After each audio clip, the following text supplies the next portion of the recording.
अवधूत गीता अध्याय 5 तुम क्यों रोते हो। अध्याय 4 का समापन इस उद्घोष के साथ हुआ। मैं स्वभाव से आनंदमय और मुक्त हूँ। दत्तात्रेय ने सर्वोच्च दृष्टि से बोलते हुए सभी साधनाओं, सभी उपलब्धियों और सभी अवस्थाओं का निषेध किया। उन्होंने प्रकट किया कि स्वाभाविक अवस्था कोई ऐसी चीज नहीं है जिसे प्राप्त किया जाए। ये वही है जो तब शेष रहती है जब तुम कुछ और बनने का प्रयास छोड़ देते हो। अब अध्याय 5 में दत्तात्रेय अपनी शिक्षा का स्वर बदलते हैं। वे मन को सीधे संबोधित करते हैं। वे यह नहीं बताते कि वे क्या हैं। वे मन से एक प्रश्न पूछते हैं, एक ऐसा प्रश्न जो सभी दर्शन, सभी साधना और सभी खोज को भेद देता है। साधक उनके सामने बैठा है। मन अभी भी चंचल है। वह अभी भी रोता है। वह अभी भी भयभीत है। दत्तात्रेय इसे देखते हैं और बोलते हैं, दत्तात्रेय, स्वर कोमल पर दृढ़। AUM OM जो सभी ध्वनियों का सार है, उसे ब्रह्म कहा जाता है। मैं वही आत्म स्वरूप हूं। हे मन, तुम क्यों रोते हो? मैं रोता हूं क्योंकि मैं स्वयं को अलग महसूस करता हूं। मैं रोता हूं क्योंकि मुझे मृत्यु का भय है। मैं रोता हूं क्योंकि मुझे वह नहीं मिलता जिसे मैं खोज रहा हूं।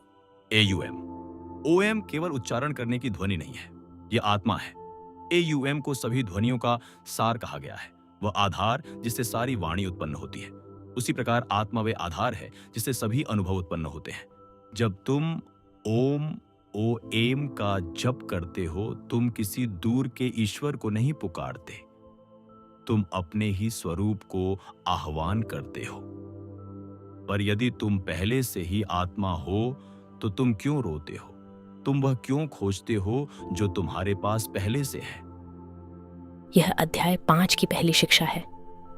यह प्रश्न एक बार नहीं पूछा जाता, इसे बार बार दोहराया जाता है। यह उत्तर पाने के लिए नहीं पूछा गया। यह अज्ञान की जंजीरों को तोड़ने के लिए प्रहार है। यह आत्मा की ओर से उस मन को जगाने की पुकार है जो स्वयं को भूल गया है। ब्रह्म मैं और तुम, ये है और वह के भेद से रहित है और माया के भ्रम से परे है।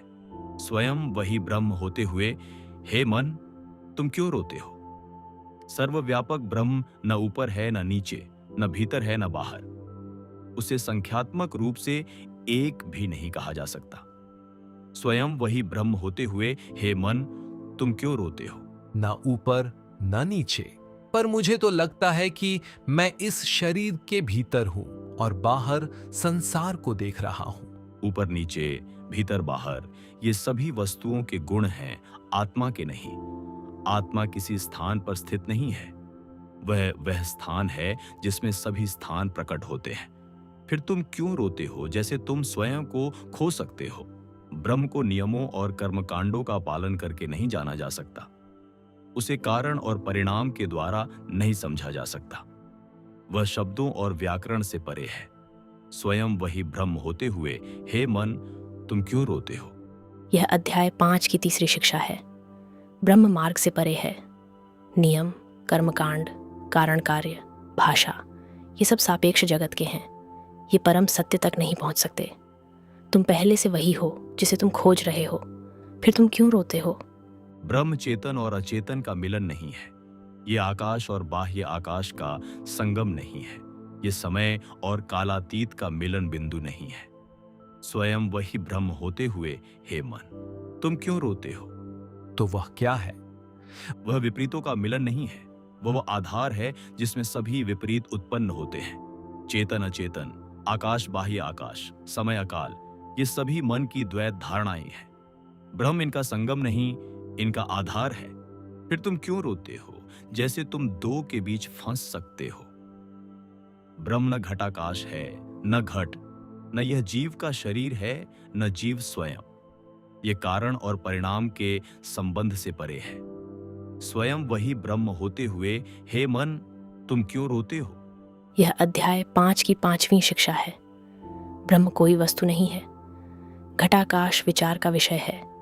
घट दृश्य का विषय है, शरीर और जीव पहचान के विषय हैं। ब्रह्म इनमें से कुछ भी नहीं, वह साक्षी है। फिर तुम क्यों रोते हो, जैसे तुम अपने को खो सकते हो?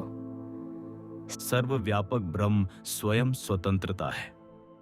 उसमें छोटा बड़ा गोल कोणीय जैसे कोई भेद नहीं है। स्वयं वही ब्रह्म होते हुए, हे मन, तुम क्यों रोते हो? ब्रह्म न शून्य है, न अशून्य, न शुद्ध है, न अशुद्ध, न सब कुछ है, न कुछ भी नहीं। स्वयं वही ब्रह्म होते हुए, हे मन, तुम क्यों रोते हो? कुछ कहते हैं सब शून्य है, कुछ कहते हैं जगत वास्तविक है। सत्य क्या है? नास्तिक कहते हैं सब शून्य है, यथार्थवादी कहते हैं जगत वास्तविक है। दोनों ही गलत है। ब्रह्म न शून्य है, क्योंकि शून्य भी एक अवधारणा है। ब्रह्म न अशून्य है, क्योंकि वह भी एक अवधारणा है। ब्रह्म दोनों से परे है। फिर तुम क्यों रोते हो, जैसे तुम किसी विचार में फंस सकते हो? ब्रह्म को विभाजित या अविभाजित नहीं कहा जा सकता। उसमें न बाहर है, न भीतर, न दोनों का संगम। वह सब में समान है और मित्र शत्रु से रहित है। स्वयं वही ब्रह्म होते हुए, हे मन, तुम क्यों रोते हो? यह अध्याय 5 की 7वीं शिक्षा है। ब्रह्म विभाजन और एकता दोनों से परे है। ये श्रेणियां वस्तुओं पर लागू होती हैं, आत्मा पर नहीं। आत्मा कोई वस्तु नहीं। फिर तुम क्यों रोते हो, जैसे तुम अपने से अलग हो सकते हो? ब्रह्म में शिष्य और अशिष्य का कोई भेद नहीं है। उसमें चल और अचल का कोई भेद नहीं है। सर्वव्यापक सत्य स्वयं मुक्ति है। स्वयं वही ब्रह्म होते हुए, हे मन, तुम क्यों रोते हो? वास्तव में ब्रह्म साकार है, न निराकार, न विभाजित है, न अविभाजित, और वह सृष्टि और विनाश से परे है। स्वयं वही ब्रह्म होते हुए, हे मन, तुम क्यों रोते हो? सृष्टि और विनाश से परे तो यह संसार, साकार निराकार, विभाजन अविभाजन, सृष्टि विनाश, ये सभी मन में उत्पन्न होने वाले द्वंद्व हैं। ब्रह्म इनमें से कोई नहीं। वह आधार है जिससे ये उत्पन्न होते हैं। फिर तुम क्यों रोते हो, जैसे तुम्हें परिभाषित किया जा सकता हो? जब मैं शुभ और अशुभ गुणों के बंधनों से मुक्त हूं, तो मैं जीवित या मृत के कर्मों में कैसे संलग्न हो सकता हूं? वास्तव में मैं शुद्ध, निर्मल और सर्वव्यापक सत्य हूं। स्वयं वही ब्रह्म होते हुए, हे मन, तुम क्यों रोते हो? यह अध्याय 5 की 9वीं शिक्षा है। सिद्ध पुरुष शुभ अशुभ से बंधा नहीं होता। ये गुण कर्मों से जुड़े हैं, आत्मा से नहीं। आत्मा आकाश की तरह है, उसे मलिन नहीं किया जा सकता। फिर तुम क्यों रोते हो, जैसे तुम मलिन हो सकते हो? ब्रह्म भावनाओं और उत्तेजनाओं से रहित है, इच्छा और अनिच्छा से परे है। वास्तव में यह सर्वोच्च चेतना ही मुक्ति है। स्वयं वही ब्रह्म होते हुए, हे मन, तुम क्यों रोते हो? ब्रह्म का वास्तविक स्वरूप स्वयं शाश्वत सत्य है। उसमें न मिलन है, न वियोग। वह सबसे अलग प्रतीत होते हुए भी सब में समान रूप से व्याप्त है। स्वयं वही ब्रह्म होते हुए, हे मन, तुम क्यों रोते हो? सबसे अलग भी और सब में व्याप्त भी, यह दोनों कैसे सत्य हो सकते हैं? ब्रह्म दोनों है, परे भी और सर्वव्यापक भी। वह सबसे अलग है, क्योंकि वह कोई वस्तु नहीं है। वह सब में व्याप्त है, क्योंकि सब कुछ उसी में प्रकट होता है। फिर तुम क्यों रोते हो, जैसे तुम अपने से अलग हो सकते हो? ब्रह्म खुले आकाश, घर और परिवार सब में समान रूप से व्याप्त है।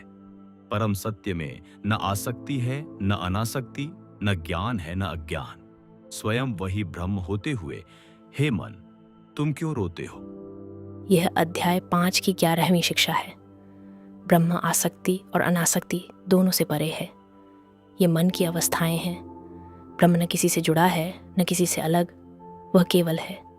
फिर तुम क्यों रोते हो, जैसे तुम आसक्ति में फंस सकते हो? ब्रह्म न परिवर्तन है, न अपरिवर्तन। वह प्रकट और अप्रकट दोनों से परे है। परम सत्य स्वयं सत्य है।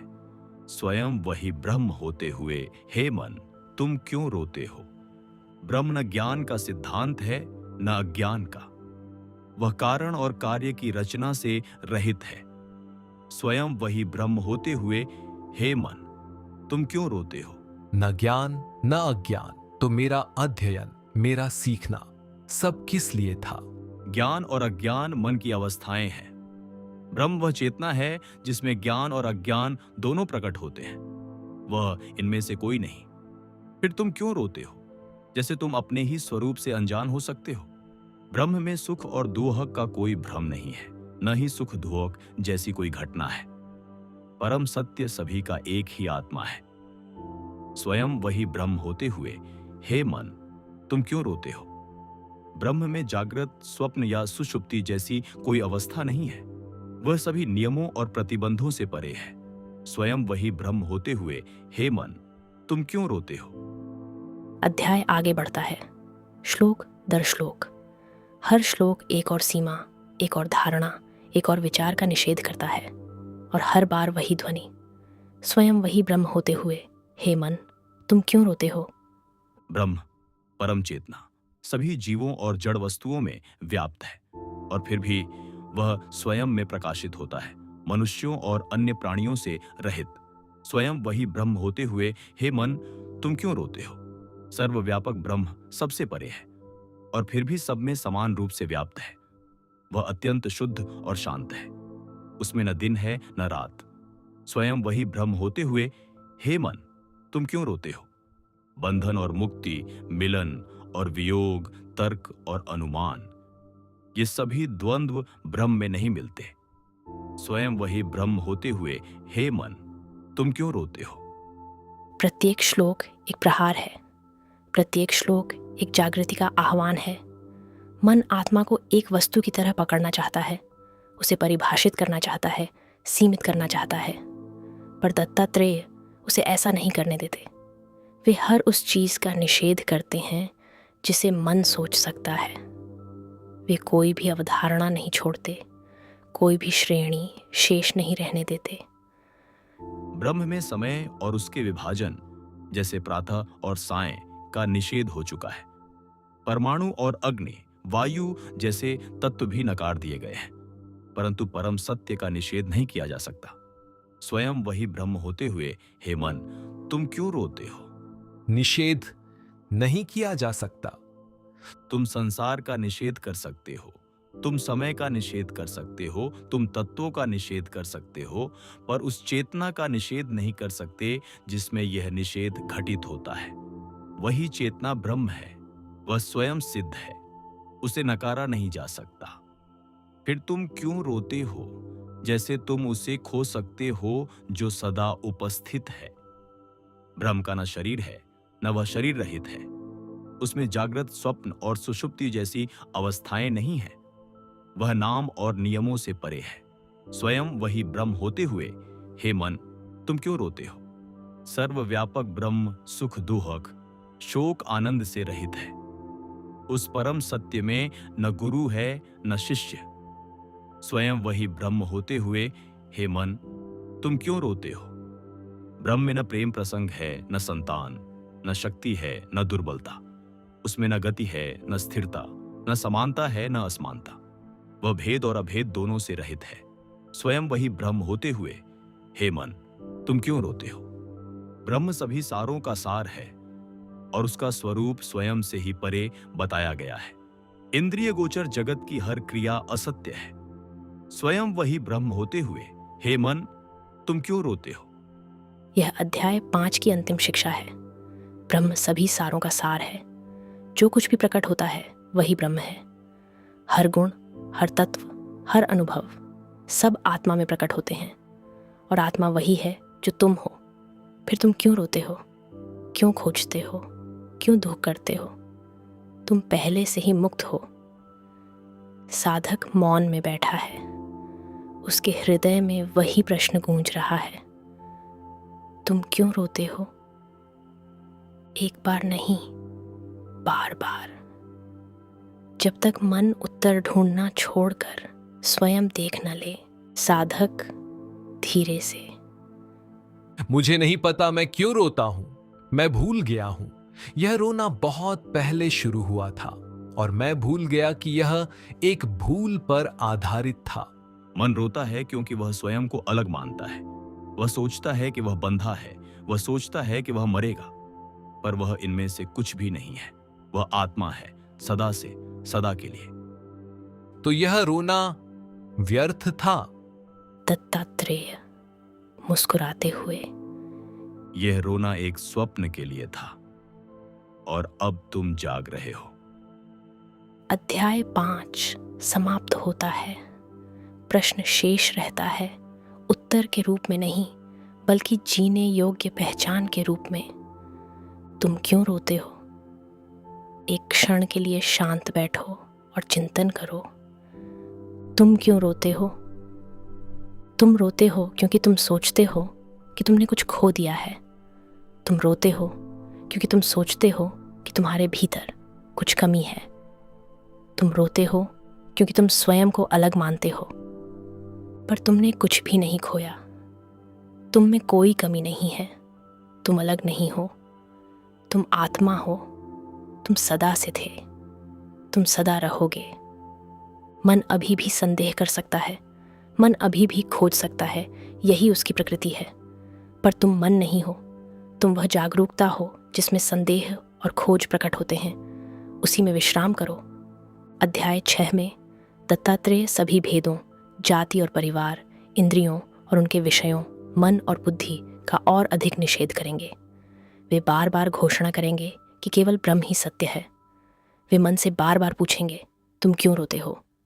पर अभी इस उपदेश के साथ बैठो। इसे कार्य करने दो। रोना शांत होने दो। खोज समाप्त होने दो। पहचान को उदित होने दो। मैं ब्रह्म हूँ। मैं सदा से ब्रह्म हूँ। बनने के लिए कुछ भी नहीं है। इस प्रकार समाप्त होता है अवधूत गीता का 5वां अध्याय, सदैव मुक्त का गीत। यदि इस उपदेश ने तुम्हारे भीतर कुछ स्पर्श किया है तो उसे होने दो। इसके साथ बैठो। इसे कार्य करने दो। रोना एक स्वप्न के लिए है। खोज उस चीज के लिए है जो पहले से ही तुम्हारे पास है। जागो। यदि तुम्हें यह उपदेश पसंद आया हो तो ज्ञान मार्ग को सब्सक्राइब करें और इस वीडियो को लाइक करें। इसे उस व्यक्ति के साथ साझा करें जो अभी भी रो रहा है और उससे धीरे से पूछें, तुम क्यों रोते हो? तुम आत्मा हो। तुम सदा से थे। तुम सदा रहोगे। जागो। तुम पहले से ही मुक्त हो। AUM शांति शांति शांति। अध्याय 5 समाप्त।